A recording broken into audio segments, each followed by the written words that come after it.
Hello everyone, my name is Carlos and I'm your Spanish as a foreign language teacher. Welcome to Casi Spanish.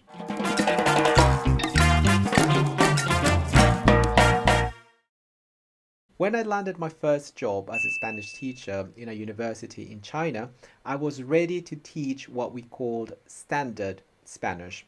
Now, standard Spanish is what we teachers called the Spanish that we try to transmit to our students and that they will be able to use in order to communicate with any person who speaks Spanish. So, as soon as I started my lessons, the students they made the remark that my way of speaking was different from the previous teacher from Madrid. And I told them, well, of course, because I am Mexican, so my accent and my pronunciation is somewhat different. This was an extremely edifying and enriching experience for my students because they were able to get exposure to these two variations of Spanish. So in this video, we will analyze and we will talk about the differences between Mexican Spanish and European Spanish.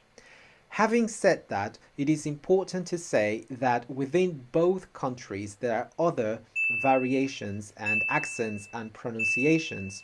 Just as in English, in Spanish there are a lot of dialects. But we will focus on what we call standard Spanish, meaning that it is the Spanish that we would use in the media in Spain or Mexico. Now, since we're going to be analyzing pronunciation, and I am not about to imitate the Spanish accent because firstly, I can't, I have asked my fellow teacher, Carlos Jesus, who's kindly agreed to help me out with the Spanish bits. So let's commence. Firstly, let's start with the words that are different depending on where you are or the variation you are using. So, in Spain, we say el ascensor. In Mexico, we say el elevador, el jersey, el suéter, el móvil, el celular, el ordenador, la computadora. We also have words that are the same but they mean different things. For example, in Spain we have la torta, meaning a slap in the face, and in Mexico is a sort of a sandwich. Coger, to catch or to take, and in Mexico it means to have sex with, but it's a vulgar use. That reminds me of a famous joke of the guy from Madrid who arrived in Mexico City and he asked a person in the street, ¿Dónde puedo coger un taxi? So you can imagine the surprise of the other person. We also have words that are pronounced differently. Now, there are not a lot of these, but we have examples such as Romania, with the accent in the last syllable, and Romania, with the accent in the second syllable. Chipotle, chipotle. Atlanta, Atlanta.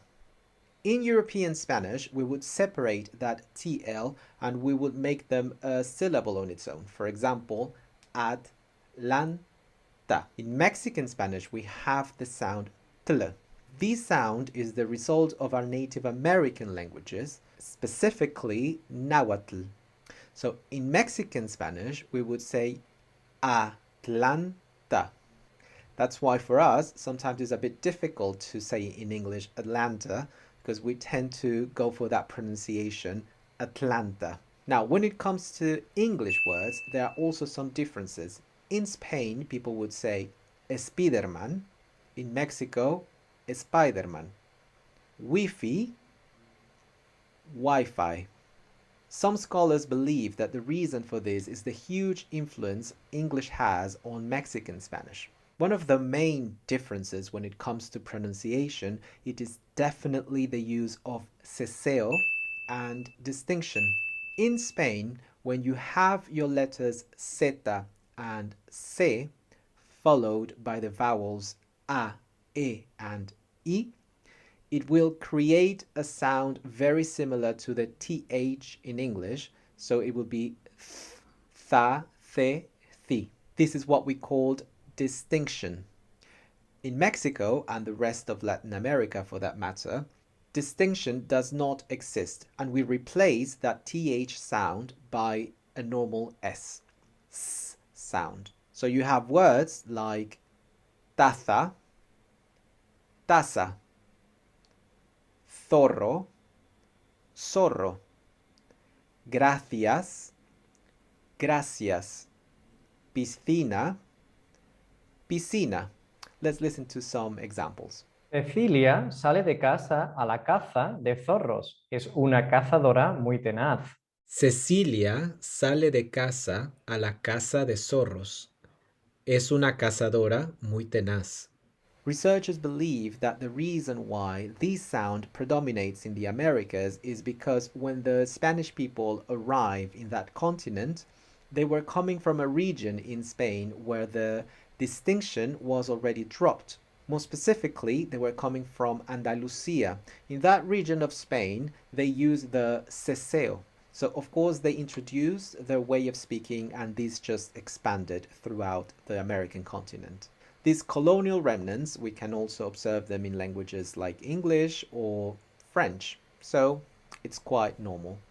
A key difference is the use of vosotros and ustedes, or the you plural in English. In Spain, people use vosotros. However, in Mexico and Latin America, people would favor the use of ustedes when referring to the you guys. Let's listen to some examples. ¿Vosotros vais a la fiesta el sábado? ¿Ustedes van a la fiesta el sábado? It is important to remember that ustedes is used in Spain, but is reserved for formal occasions and when you want to show respect. For example, when you are speaking to your grandparents or to a group of colleagues that you don't know very well. Regardless of what you use, vosotros or ustedes, people will understand as this doesn't interfere with communication at all. So choose a way. Now, this is a grammatical difference and is quite interesting because even for us native speakers, this is one of the key points in order for us to know whether it is Mexican Spanish or European Spanish. And it is the use of the past simple or the present perfect for recent finished actions. In Mexican Spanish, as in English, we would favor the use of the past simple to express a recent concluded action. However, European Spanish would use the present perfect instead. Let's listen to some examples. Esta mañana he desayunado huevos revueltos. Esta mañana desayuné huevos revueltos. Don't forget that these two options are grammatically correct and they express the same thing. The reason why European Spanish employs the present perfect is because it is a concluded action, but it's within a time in the present. That's what you would see them most of the time when they are introduced by a time marker such as hoy, esta mañana, hace 2 horas, etc. So it is in the past, it is concluded, but because it is within this idea of present, they use present perfect. Whereas in Mexico, we tend to go for the idea that the action is concluded, is finished, and that's it. Now, what's interesting is that when we're having a normal conversation, regardless of whether you use present perfect or past simple, in this case, it doesn't interfere with communication. We get the meaning. It's just two options that you have depending on the variation of the language you're using. There you have it. Tell me what you think about these differences. If you find these useful, if you have suggestions, whatever you want to say, you can put it in the comments. Okay, now, if you would like to get exposure to both European and Mexican Spanish, Casa Spanish is the perfect place for that. The platform offers Zoom lessons with teachers from all over the world. Actually, both myself and Carlos Jesus teach on Casa Spanish. Classes are kept small, so you always have an opportunity to speak and interact. Each teacher takes care in planning their lessons, and we are all here to help you in your Spanish learning journey. All this from the comfort of your own house. If you are interested, you can sign up at any time, and for a monthly subscription, you get access to unlimited lessons. And if you just want to try it out, don't worry, you can cancel at any time.